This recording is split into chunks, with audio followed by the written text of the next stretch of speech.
Well, if there's no more questions, you're going to eat now, and I think you're going to be here for a couple of minutes more. So rather than me put pressure on people, I think being formal and we can just come and chat to you and everything. But before we go, I would like to thank Pamela very much and acknowledge what she has done, because she's really done something remarkable here in Oxford that no one has really taken upon themselves to do before.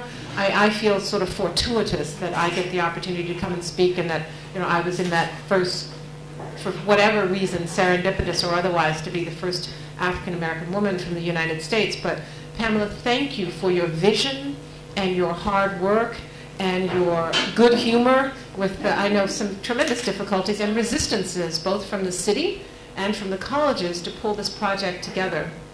And I can tell you, having been at Rhodes House today at a large Rhodes Scholar reception, even now, 30 years after I came up to Oxford, I was in a room with about 200 Rhodes Scholars, and there were probably 10 of us from different classes all the way down. I mean, I met a man who, Timothy Williams, who came up from Nigeria as a Rhodes Scholar in 1980, who now lives in London, down to the young woman from Kenya who just arrived this week, who's studying here. But it's not a massive group, and I really thank you and applaud you and hope that this community will really support you in continuing to tell these stories and continuing to hold up the fact that, this spectacular place.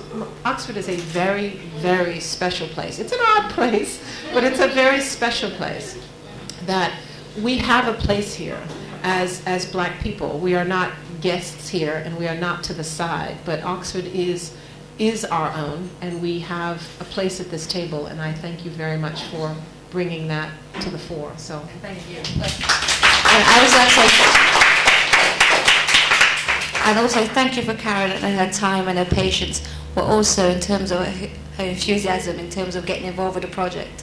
And when I first contacted you and came across your information, and I remember I was sitting at the computer, and it's like 9 o'clock at night, and I had your office phone number, and I was working at a time difference, and I thought, well, I should phone you and just ask you quickly.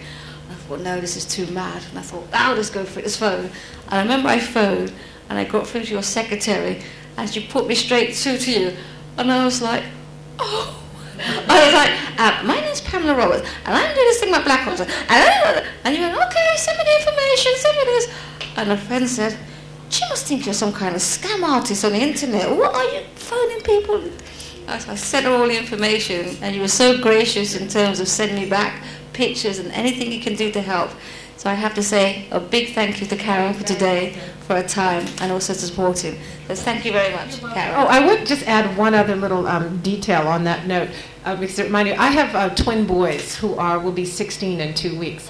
And I was here last spring for the 30th anniversary of the Rhodes Scholarship being open to women, and I brought my boys with them, and I have to say that was a very, very special experience for me, because there are lots of people who come to Oxford, there you have your Etonians and your folks from Harrow, for whom this is as natural a place for them to be.